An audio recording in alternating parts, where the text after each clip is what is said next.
Isle of Dogs, the latest from director Wes Anderson, and his second stop-motion film.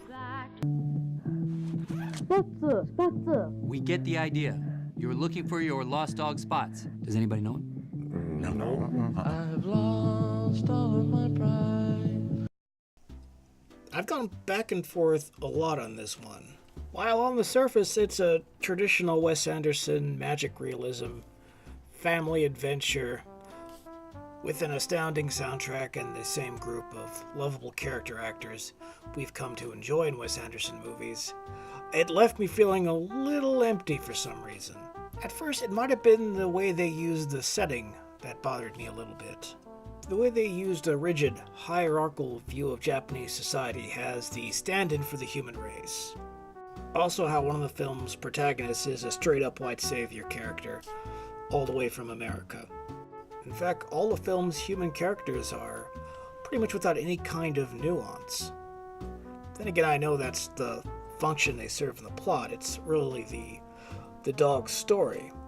But in a Wes Anderson movie, you're kind of used to seeing a different angle of every character, even the film's antagonists and villains.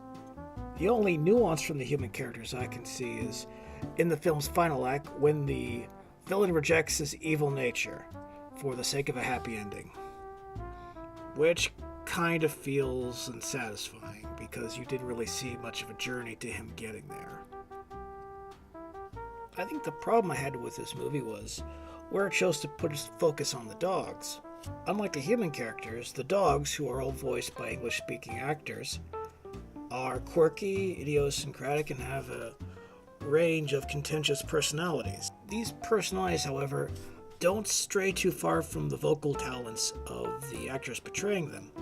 Don't get me wrong, this isn't a knock. All I'm saying is that the Bryan Cranston dog plays a Bryan Cranston-style character.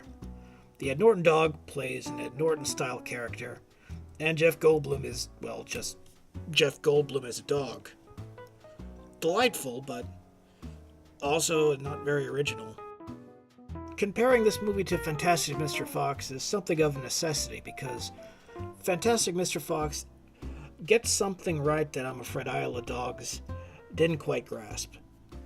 Fantastic Mr. Fox is a quirky film about a family, whereas Isle of Dogs is a quirky family film. I know that seems like a strange distinction, but in many ways the plot of Isle of Dogs doesn't veer too far away from, let's say, an Illumination movie like Secret Life of Pets or one of those big obnoxious CG movies they make for kids. The plot of Fantastic Mr. Fox is propelled along by the characters, their decisions, their interactions, their mistakes, their moments of triumph, so on and so forth. However, in Isle of Dogs, the action moves independently of the characters, and the characters are just kind of swept along in a series of events leading to the film's climax. Not unlike a typical wacky celebrities as animals CG movie that they release by the bushel.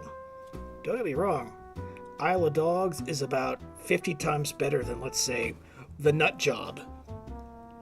But it's no Fantastic Mr. Fox, and unfortunately, not the best example of Wes Anderson's work.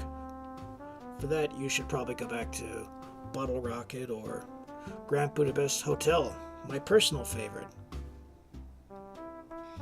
Still, I'd say it's definitely worth your time, and certainly a nourishing experience to be certain.